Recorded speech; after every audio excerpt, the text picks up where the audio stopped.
Hey everybody, welcome back to another action-packed, exciting episode of Scotty's Record Shop. In this particular edition, we're going to be taking a look at the brand new album by Styx. We're going to do a review of it, a little bit of a review. Before we get into that though, I feel the need, due to some news that has just recently broke, to let people know it might be a really good idea. Why not? Whatever you particularly believe in or whatever, but send some prayers, some good thoughts, whatever it is that you're into, to Dennis DeYoung and his family, because it was just recently revealed by his kids that his wife of over 50 years is battling cancer and doesn't seem to be winning this battle. Unfortunately, she's not well, and it was revealed that's why you're not hearing a lot from Dennis. Dennis is laying low. He's taking care of his wife and spending what time he has left with her. He's just being the man he should be, and I applaud him for that.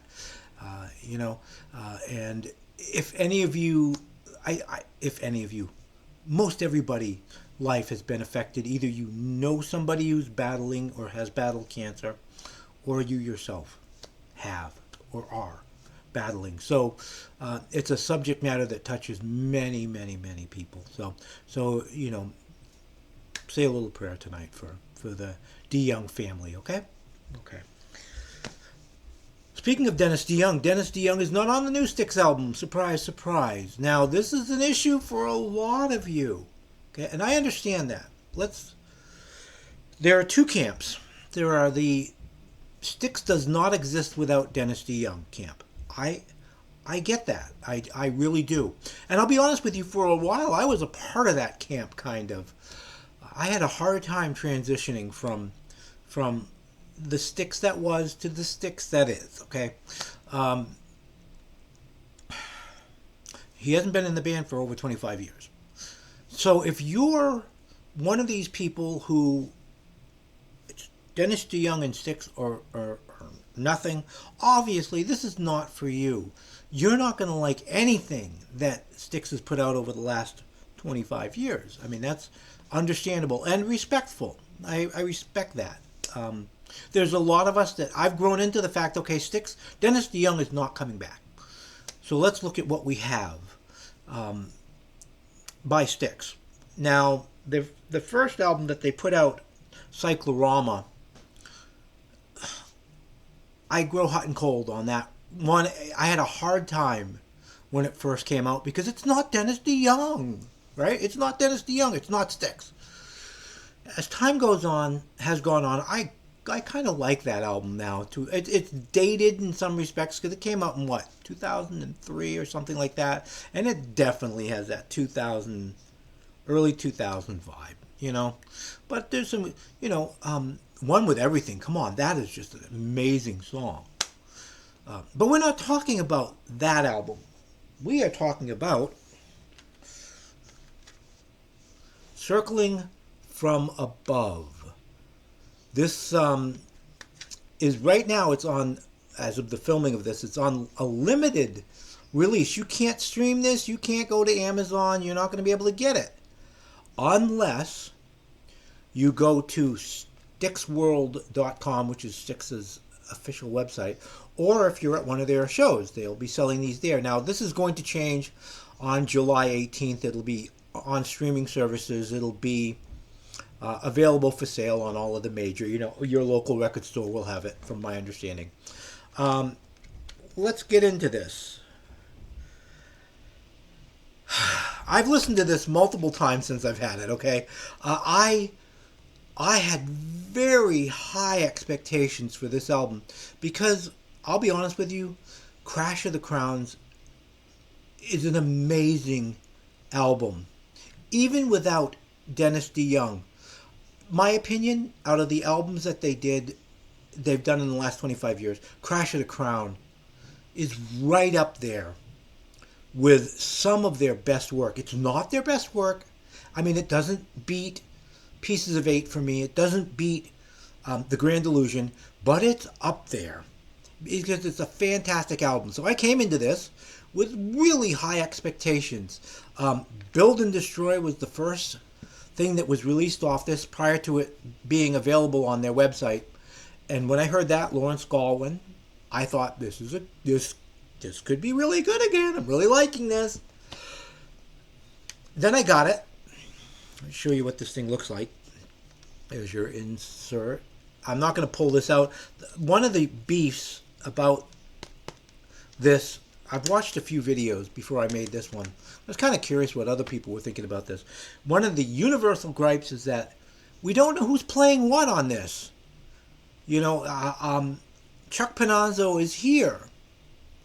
Lawrence's little brother, who is now their bass player, is here, but we don't know who's playing what, who's doing what lead solo. So there's a kind of a gripe right there that I think pretty much universal. They wanted more. People want more information.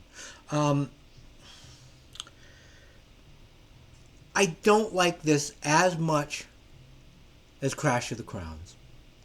I don't know if I like this as much as The Mission. The Mission took me a while to get into, but I think it's a pretty good album. This one I've listened to it, like I've said, 4 times, something like that. Because sometimes things really grow on you, and this will possibly grow on me in time. But I'm trying to be as positive as I can. This album doesn't suck. Okay, this album does not suck. The playing on this, all these guys are just killer musicians, man. This is just, there's no complaints about the musicianship on this record. The songs, some of them are just not connecting with me. A lot of people are talking about this being like the first half of it, if you're thinking of it as a piece of vinyl, which you can buy, by the way, at styxworld.com, or at their live show. The first half, people are like, this is classic Styx. This is great. Second half, what's going on here? It's not quite classic Styx. They really venture out, which I find interesting. I don't think it always works for me necessarily. But it's interesting. It's very interesting, and there's a strong possibility that this will grow on me. First half of this, of course, Circling from Above, which is, it's not an instrumental, but it's a very short piece, which goes into Build and Destroy, which is Lawrence Galwin. He's a member of Styx now.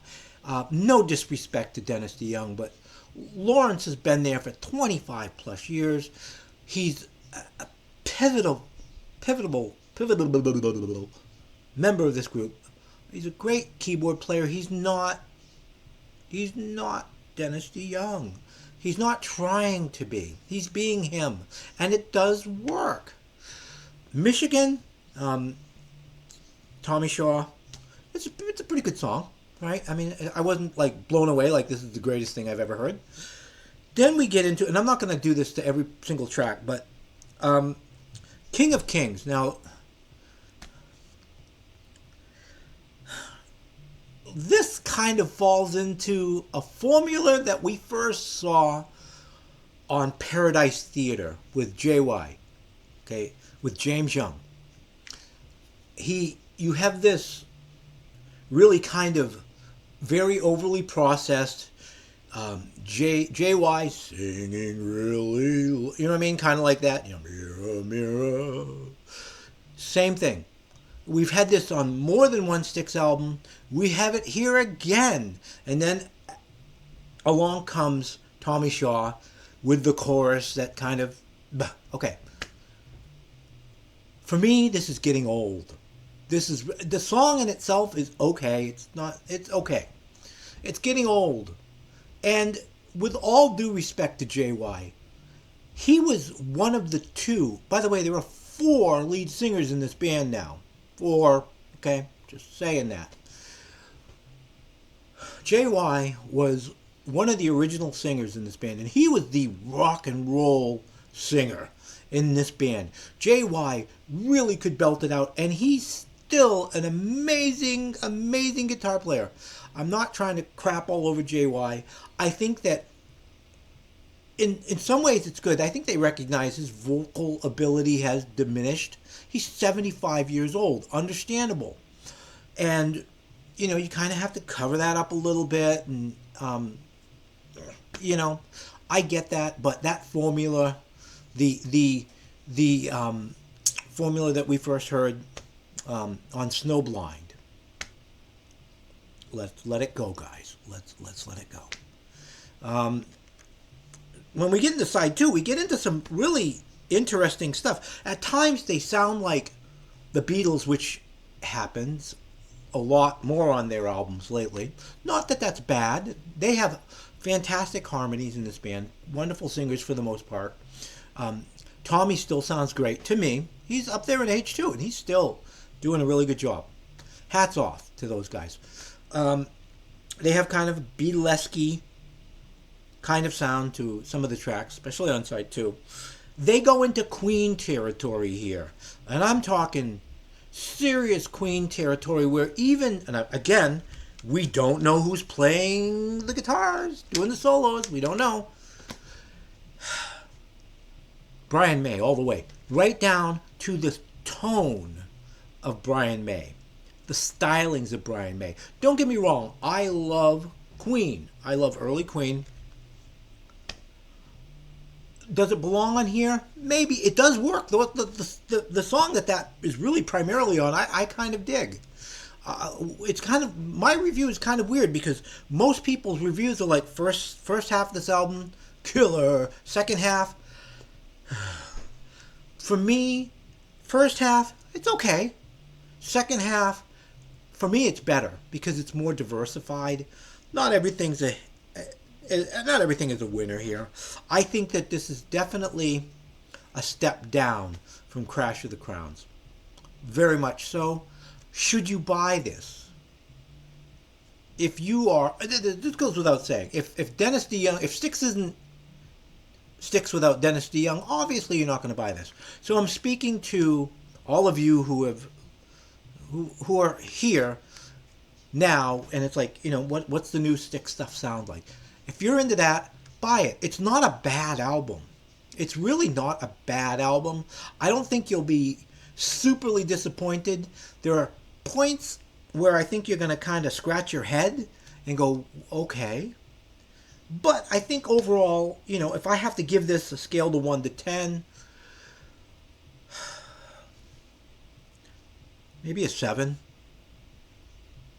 I wish I could give it higher, honestly, because I absolutely love Styx. And maybe 10 years from now, I'll do another review and I'll go, man, I really connect with this album. But 7 isn't bad, It's not Edge of the Century. Okay, I know some of you really don't like that album. I don't care that much for that. Let's talk about, just for a second, sound quality. Because I'm kind of particular about how records sound. Now this is, again, sound quality is a very subjective thing for the most part. Unless we're talking about the I'm going to shit on this album again. The most recent Elton John album, which just sounds, sonically, not musically, but sonically sounds horrible. I think most people who would listen to that would go, oh God, please. This sounds really good.